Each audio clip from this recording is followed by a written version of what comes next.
Selamat malam Bapak Ibu dan saudara, Shalom. Puji Tuhan, mari kita buka Alkitab kita di dalam Roma pasal 12 ayat 1 dan 2. Kita akan baca dua ayat ini saudara. Roma 12 ayat 1 dan ayat yang kedua. Kita baca bersama-sama, pakai TP 1 ya. 1, 2, 3. Karena itu saudara-saudara, demi kemurahan Allah bersama-sama. 1, 2, 3. Karena itu saudara-saudara, demi kemurahan Allah aku menasihatkan kamu supaya kamu mempersembahkan tubuhmu sebagai persembahan yang hidup, yang kudus dan yang berkenan kepada Allah. Itu adalah ibadahmu yang sejati. Janganlah kamu menjadi serupa dengan dunia ini, tetapi berubahlah oleh pembaharuan budimu, sehingga kamu dapat membedakan manakah kehendak Allah, apa yang baik, yang berkenan kepada Allah, dan yang sempurna. Puji Tuhan. Amin. Tema renungan kita malam hari ini adalah ibadah yang sejati. Saya percaya karena kita semua yang hadir malam hari ini di tempat ini adalah para pelayan-pelayan Tuhan, maka ayat ini adalah ayat yang sangat familiar bagi kita, ayat yang sering sekali kita membacanya, saudara-saudara ya. Jadi ibadah yang sejati. Kalau kita melihat judul LAI, dia memberi judul persembahan yang benar di LAI TB2, saudara. Nah, Bapak Ibu dan saudara sekalian, ayat ini dimulai dengan sebuah ajakan dan dorongan dari Rasul Paulus kepada jemaat di Roma, ya, supaya mereka mempersembahkan tubuh mereka atau mempersembahkan hidup mereka, dan ini merupakan sebuah dorongan yang merupakan implikasi yang wajar dari apa yang sudah dinyatakan di dalam surat Paulus dari pasal-pasal sebelumnya. Jadi Rasul Paulus ini mau mendorong setiap orang yang percaya kepada Tuhan untuk mempersembahkan hidup sepenuhnya kepada Tuhan sebagai sebuah bentuk ibadah yang sejati, saudara. Di dalam kekristenan kita tahu bahwa ibadah kita itu adalah ibadah keseluruhan hidup kita, sekalipun memang kita memiliki ibadah-ibadah dalam bentuk ritual bersama-sama, terutama ibadah di hari Minggu sebagai bentuk ucapan syukur, peringatan bahwa Tuhan Yesus sudah bangkit di hari Minggu, dan kemudian kita merayakannya bersama-sama. Di dalamnya ada persekutuan bersama, di dalamnya ada ucapan syukur dan pujian kepada Tuhan sekaligus. Kalau di dalam kekristenan Protestan adalah ibadah sabda, artinya berfokus kepada sabda firman Tuhan untuk disampaikan dan direnungkan, dipelajari. Nah, dalam Roma 12 ayat 1 ini mengajak kita untuk memberikan hidup kita. Kata tubuh yang ditulis ini mewakili keseluruhan dari hidup kita, saudara. Ya, keseluruhan dari aspek hidup kita, baik tubuh, jiwa, dan roh. Tubuh, jiwa, dan roh. Nah, tentu ini kita sudah pahami semua. Dan kalau kita merujuk kepada persembahan dari kitab Roma yang ditulis ini, maka mau tidak mau kita membayangkan cara orang Israel perjanjian lama, yaitu mereka memberi persembahan kepada Tuhan, diletakkan di atas mezbah, tapi semua persembahan yang diberikan oleh orang Israel di dalam perjanjian lama adalah persembahan yang mati, saudara. Kenapa? Karena memang di binatang dibunuh lebih dulu, disembelih lebih dulu untuk bisa ditaruh di atas mezbah untuk dibakar, dan itu merupakan persembahan kepada Tuhan. Nah, dengan merujuk kepada cara persembahan itu, tetapi Paulus menuliskannya sebagai persembahan yang hidup. Sebenarnya setiap orang percaya masih memiliki kesempatan untuk lepas dari mezbah itu, saudara. Kenapa? Karena masih hidup. Kalau mati, ya, persembahan daging itu artinya yang sudah mati, sudah tidak bernyawa, maka ya memang dia bisa ditaruh oleh orang yang membawa persembahan itu di atas mezbah, dan tidak ada daya untuk kemudian keluar dari mezbah itu. Jadi dibakar, ya memang terbakar. Tapi kalau persembahan yang hidup, saudara, saya membayangkan kalau satu binatang ditaruh di atas mezbah persembahan, tapi binatang itu masih hidup, ya kemungkinan terbesarnya adalah dia kena panas, dia lari kalau nggak diikat. Nah, Bapak Ibu dan saudara sekalian, ketika Paulus menyampaikan surat ini kepada orang-orang di jemaat di Roma, dia berkata bahwa hidupmu adalah tubuhmu adalah persembahan yang hidup, yang di sana dibutuhkan kerelaan dan kesediaan untuk memberi diri. Ini merupakan kalimat aktif supaya kita memberi diri untuk mempersembahkannya kepada Tuhan, sebab di dalamnya ada kemungkinan untuk tidak berada di atas mezbah itu, saudara. Nah, menggambarkan tubuh sebagai persembahan artinya menyerahkan seluruh aspek hidup kita, termasuk pikiran, perasaan, emosi, bahkan kehendak dan tindakan kita. Bapak Ibu dan saudara sekalian, motivasi apa sebenarnya yang melandasi seseorang bisa memberikan dirinya sebagai persembahan yang hidup?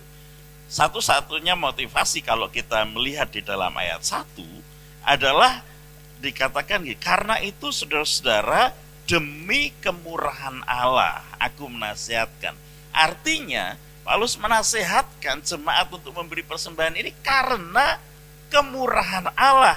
Dan kalau kita belajar, ya, sebagian dari kita mungkin sudah belajar, kalau kita membaca satu kalimat karena itu berarti kelanjutan, merupakan konsekuensi logis dari apa yang sudah terjadi sebelumnya. Nah, kalau kita baca sebelumnya, saudara, konteks dekatnya di pasal yang ke-11 Roma ini, maka kita mendapati bahwa segala sesuatu yang dirancang Allah itu begitu ajaib dan mulia bagi orang-orang yang percaya, non-Yahudi maupun juga bagi orang-orang Israel, sebab akhirnya nanti semua orang yang percaya kepada Tuhan itu akan diselamatkan, termasuk penyelamatan Israel. Bahwa penolakan Israel kepada Kristus merupakan kesempatan bagi orang-orang Yahudi untuk akhirnya mendapat kesempatan percaya kepada Tuhan, itu adalah anugerah. Dan kalau kita melihat bahwa hidup kita, kalau kita di sini kan, ya, di Indonesia ini pasti termasuk yang non-Israel, ini adalah anugerah, ini adalah kemurahan Allah, ini adalah apa yang Allah kerjakan bagi setiap orang yang percaya pada Dia. Karena itu dikatakan, karena itu demi kemurahan Allah yang sedemikian ini. Kalau Paulus menggambarkannya sebagai suatu hikmat yang tidak dapat dijangkau dengan akal. Dikatakan segala sesuatu itu berasal dari Dia, oleh Dia, dan kepada Dia. Bagi Dia kemuliaan selama-lamanya. Tidak ada orang yang mengetahui pikiran Tuhan seperti apa. Tidak ada yang dapat menyelami betapa dalamnya hikmat Allah itu. Dalam kerangka yang seperti itulah kemudian Paulus berkata, persembahkan hidupmu kepada Tuhan. Jadi motivasi ketika seseorang memberi hidupnya sebagai persembahan kepada Tuhan adalah kasih karunia Allah, anugerah Allah, kemurahan Allah, tindakan Allah bagi hidup. Bapak Ibu dan saudara sekalian, di dalam hidup setiap orang, terutama di dalam kejemaatan maupun dalam pelayanan, kadang-kadang kita ini mau melakukan sesuatu ya karena ada tuntutan, bukan tuntutan sebenarnya, ada aturan, ada permintaan, ada dorongan untuk lakukan ini, lakukan pelayanan dengan sungguh-sungguh, karena memang sebenarnya itulah yang diharapkan standar minimalnya, atau kalau di perusahaan ya KPI-nya gitu, Key Performance Indikatornya itu minimal begini. Setiap orang ingin berusaha untuk mencapai itu. Tapi kalau kita melihat ayat ini, saudara, pada saat seseorang mempersembahkan hidupnya kepada Tuhan, kalau dasarnya, landasannya dia tahu bahwa ini adalah karena kasih karunia Allah, karena kemurahan Tuhan dalam hidup kita, saudara, itu jauh lebih memberi makna yang besar dalam hidup kita, dan itu menjadi motivasi yang besar yang tidak harus dinilai dengan apakah orang itu akan mendapatkan pujian, penghargaan, atau orang melihat atau tidak melihat, saudara. Tetapi setiap orang yang tahu bahwa hidupnya itu karena kemurahan Allah, karena kasih karunia Allah, maka sebenarnya harusnya otomatis dia memberikan sepenuh hidupnya itu untuk Tuhan. Seharusnya begitu. Jadi demi kemurahan Allah, Paulus menasihatkan supaya jemaat mempersembahkan tubuh sebagai persembahan yang hidup, yang kudus, dan yang berkenan kepada Allah. Persembahan yang hidup adalah persembahan dari seluruh hidup kita, dan kemudian yang berkenan yang kudus artinya hidup kita dalam keadaan yang diusahakan oleh kekuatan dari Roh Kudus untuk hidup semakin kudus, semakin baik, semakin berkenan di hadapan Tuhan. Saya rasa para pelayan Tuhan pasti memiliki cara pandang pelayanan yang seperti ini. Mestinya, saudara ya, mestinya. Bahwa dia memberikan pelayanannya, memberikan hidupnya pada Tuhan karena tahu bahwa itu hidupnya adalah semata-mata kemurahan Tuhan bagi dia, sekaligus memberikan sepenuhnya yang kudus, yang berkenan kepada Tuhan.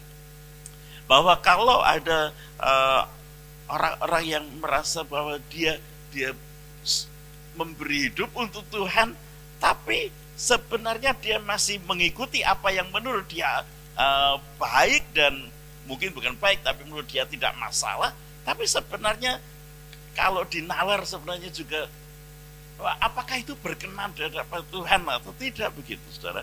Maka sebenarnya perlu sekali kita merenungkan kembali, apakah saya ini sedang mempersembahkan hidup saya ini yang kudus, yang hidup, dan yang berkenan kepada Tuhan. Kita akan terus bawa ini kepada satu akhirnya sampai pada taraf Tuhan, aku mau beri hidupku supaya beri hidupku dalam kondisi yang kudus, yang menyenangkan Engkau, yang menyenangkan Tuhan, yang membuat hati Tuhan itu berkenan. Jadi bukan sekedar, menurut saya ya, bukan sekedar supaya yang ngatur jadwal atau pemimpinnya oke, gitu, tapi jauh lebih daripada itu adalah supaya Tuhan tuh kalau lihat hidupku, Tuhan itu berkenan, aku berusaha. Tentu tidak dengan kekuatan sendiri, tapi tanpa komitmen untuk berusaha untuk hidup berkenan kepada Tuhan, saya rasa kita perlu kembali kepada motivasi awal dari mempersembahkan hidup, melayani kepada Tuhan. Itu hal pertama yang kita belajar dan renungkan dari ayat 1, Bapak Ibu dan Saudara sekalian. Nah, kalau kita sampai kepada ayat yang kedua, Saudara, dan saya bersyukur kita sering mendengar ini dari Pak Pendeta Henok. Jadi ayat yang kedua dikatakan di situ adalah jangan menjadi serupa dengan dunia ini, tapi berubah oleh pembaharuan akal budi. Nah, supaya tidak serupa dengan dunia ini, pertama yang memang berubah itu inner being kita, cara kita berpikir, ya. Metanoia, berubah dalam cara berpikir. Sebab kalau yang inner being kita, keberadaan terdalam dari kita, ya, pikiran, perasaan, kadang kita sih biasanya mengatakan pikiran ada di kepala, kemudian perasaan ada di hati atau jantung begitu. Tapi boleh dipertukarkan atau sebenarnya bisa disinonimkan, ya, pikiran, perasaan atau hal yang terdalam dari hidup kita. Apakah kita ini memang dari dalam benar-benar sebenarnya sudah berubah? 2 Korintus 5 ayat 17 kan mengatakan bahwa yang lama sudah berlalu, yang baru sudah datang. Kita ini ciptaan baru, saudara. Nah, pembaharuan akal budi atau pembaharuan cara berpikir, cara pandang itu mengubah apa yang ada di luar, kan gitu. Mengubah sikap dan perilaku. Lalu kita mendapati bahwa setelah kita mau berubah dalam cara berpikir kita, dalam cara pandang kita, pembaharuan akal budi kita, ada dampaknya. Dampaknya sehingga kita ini dapat membedakan mana yang kehendak Allah. Banyak orang sebenarnya berkata bingung, saya nggak tahu yang kehendak Allah yang mana. Saya nggak tahu mana sih yang merupakan kehendak Allah. Tapi kalau kita baca Roma 12 ayat 2, udah jelas banget gitu dikatakan, jelas sekali dikatakan mana yang kehendak Allah. Apa yang baik, yang berkenan, dan yang sempurna. Itu udah pasti kehendak Allah. Yang baik, yang berkenan, dan yang sempurna. Ada yang mengklasifikasikan menjadi sebuah tingkatan.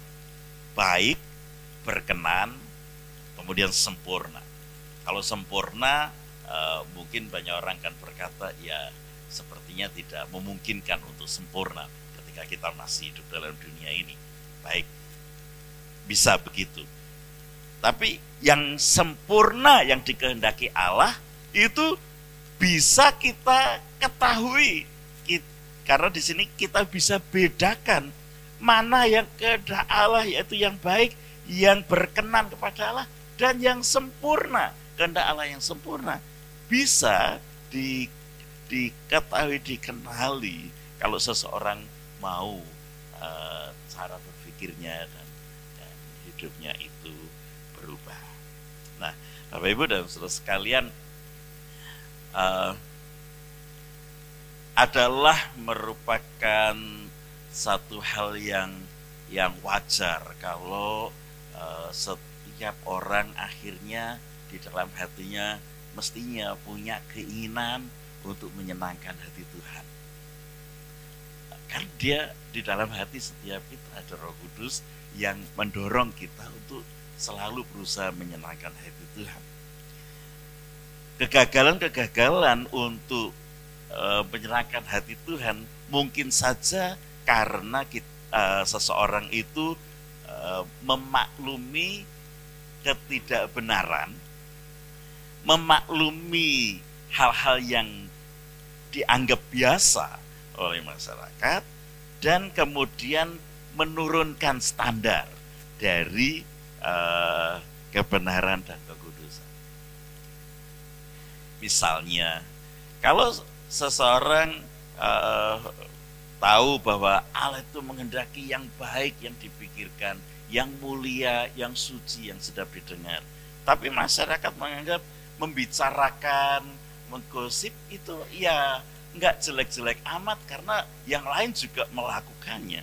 Maka kalau kita kemudian menurunkan standar kita dan kita berkata, ya sesekali juga nggak apa-apa sih. Gitu. Kalau sesekali nggak apa-apa, akhirnya lama-lama menjadi ya memang tidak apa-apa. Dan kemudian akhirnya menjadi pembiasaan dan kita merasa bahwa itu toh tidak membuat Tuhan tidak berkenan mungkin ya. Atau kemudian kita memaklumi hal-hal yang oleh orang lain memang dimaklumi. Dulu saya pernah bicara tapi tidak terlalu tidak enak juga ya, waktu zaman almarhum Mas Damar itu. Dulu pernah kita kan kalau nggak disebut tradisi tapi kebiasaan gitu. Kalau ada yang ulang tahun itu bukan dibuat senang tapi dikerjain sih gitu ya. Sekarang puji Tuhan ada yang gitu ya. Dan lama-lama cara ngerjain orang yang ulang tahun itu semakin terasa sadis sampai satu kali itu orang yang ulang tahun tuh akan tidak berani datang ketemu ke gereja gitu.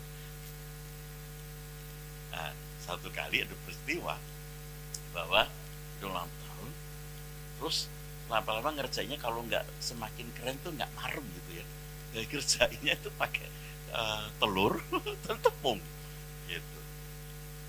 Wah, orangnya pasti nggak mau kan, sesama anak-anak muda tuh lari gitu, lari tetap aja dilempar supaya kena. Nah, akhirnya pas saya lihat gitu, saya pas lihat, terus saya bilang gini, ini gak bener nih, masa kita pelayan Tuhan begini? Karena ini yang ngerjain sesama pelayan Tuhan. Aduh, gak bener nih. Apakah kita merasa bahwa kita tetap cukup layak untuk melayani ketika orang yang harusnya bersuka cita di hari lahirnya harus lari mencari perlindungan supaya tidak dikerjain. Wah, habis itu terus ngobrol, wah iya ya, iya gitu, ya itu kemudian akhirnya ya udah, oke, kita sepakat yuk sekarang tidak begitu caranya. Bapak Ibu dan saudara sekalian, ini satu hal yang sebenarnya simpel tapi ya bagi orang yang tidak ngalami itu tidak terlalu masalah. Tapi kalau yang ngalami itu lama-lama jadi, wah saya nggak mau datang ke gereja pas hari ulang tahun saya atau di minggu di mana saya ulang tahun misalnya. Ada yang sampai berkata begitu. Bukankah itu menjadi sesuatu yang tidak baik atau mungkin boleh dikatakan yang tidak terlalu baik lah ya. Tapi nggak ada sisi baiknya sih. Mungkin sisi baiknya adalah sekedar membuat orang yang melakukannya itu merasa senang karena yang berulang tahun itu menderita gitu. Hal lain yang mungkin akan menjadi perdebatan adalah apakah seseorang yang melayani Tuhan tapi dia merasa bahwa merokok itu nggak apa-apa, itu akhirnya gimana gitu. Nah, tapi ini tentu kita perlu berpikir ini oke, tidak oke, pertimbangannya kalau nggak ada orang lain bagaimana. Jadi hal-hal yang simple sebenarnya, yang kemudian karena kita merasa bahwa hal itu sudah adalah hal yang lumrah atau toh memang tidak ada yang mencoba untuk mempertanyakannya atau mungkin dia ini masih oke karena banyak yang begitu juga, akhirnya kita menurunkan standar dari hidup kita dan masih merasa baik-baik saja. Saya akan tutup dengan satu petikan kisah Simpson. Simpson itu kan dia nasir Allah, orang yang dikhususkan oleh Tuhan untuk menyelamatkan bangsa Israel. Karena kekuatannya, maka dia merasa bahwa dia pasti tidak akan pernah kalah gitu. Sampai satu kali berada di pelukan Delila dan sumber kekuatan dia itu diketahui rahasianya. Lalu kelompoknya, rombongannya Delila kemudian nyerang. Delila sih bilang, itu kamu akan disergap gitu. Satu pernyataan Simpson yang menurut saya sangat mengkhawatirkan sekali adalah gini, seperti yang sudah-sudah, aku akan lolos. Tapi sayangnya ayat itu dilanjutkan dengan sebuah kalimat, padahal tidak diketahuinya bahwa Roh Allah telah meninggalkan dia. Saya percaya bahwa Roh Kudus tidak meninggalkan kita di perjanjian baru ini, tapi Roh Kudus itu di perjanjian baru bisa didugakan. Mungkin problem utamanya adalah jangan-jangan kita ini merasa bahwa tidak ada masalah dengan hal-hal yang kita lakukan karena itu biasa. Saya tidak berharap bahwa ada satu kalimat, tapi walaupun itu tidak mungkin ya, satu kalimat ini, tetapi tidak diketahuinya bahwa sebenarnya Roh Kudus sudah berduka dengan apa yang dia lakukan selama ini. Mempersembahkan hidup kepada Tuhan sebagai persembahan yang hidup, yang kudus dan berkenan kepada Allah. Karena didasari oleh pengenalan akan Tuhan yang sudah memberikan, sudah menyelamatkan karena kemurahan hati Allah. Menurut saya akan membawa kita kembali kepada satu cara hidup, naik sedikit cara melayani, cara kita berelasi dengan Tuhan dan tidak menganggap hal-hal yang biasa, yang oleh orang lain dianggap biasa, mungkin karena belum ditegur jadi kita menganggap biasa sebagai sesuatu yang benar-benar biasa, dan jangan-jangan sebenarnya Roh Kudus itu sudah berduka cuma karena saking biasanya kita merasa itu tidak ada masalah. Malam hari ini mungkin renungan yang berdasarkan ayat yang sangat biasa kita dengar ini semoga cukup menyentak. Ini menyentak saya. Saya melayani kalau di Cagli itu kan biasa khotbah, tiap minggu. Dulu waktu awal-awal tuh deg-degannya itu keras, tapi lama-lama kalau akhirnya bahkan nervousnya saja sudah hilang, jangan-jangan saya sudah menganggap biasa. Melihat jemaat sederhana, akhirnya saya membuatnya menjadi sangat sederhana. Dan kemudian saya dalam hati saya takut jangan-jangan sebenarnya pelan-pelan sudah tidak lagi menjadi sesuatu yang sangat menggairahkan kalau menyampaikan firman. Saudara yang melayani Tuhan, apakah masih ada rasa secara umum ya, rasa nervous untuk kemudian membawa kita bergumul sungguh-sungguh, walaupun tidak perlu harus nervous supaya bergumul. Pemusik, apakah Anda benar-benar,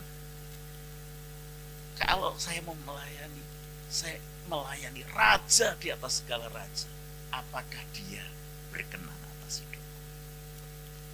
Pemuji, bahkan jemaat, apakah Tuhan itu tidak didukakan dengan cara saya bersikap, berperilaku, berkata, bertindak, dan berjalan?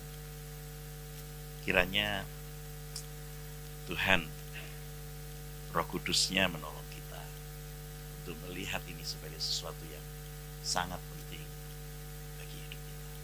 Tuhan Yesus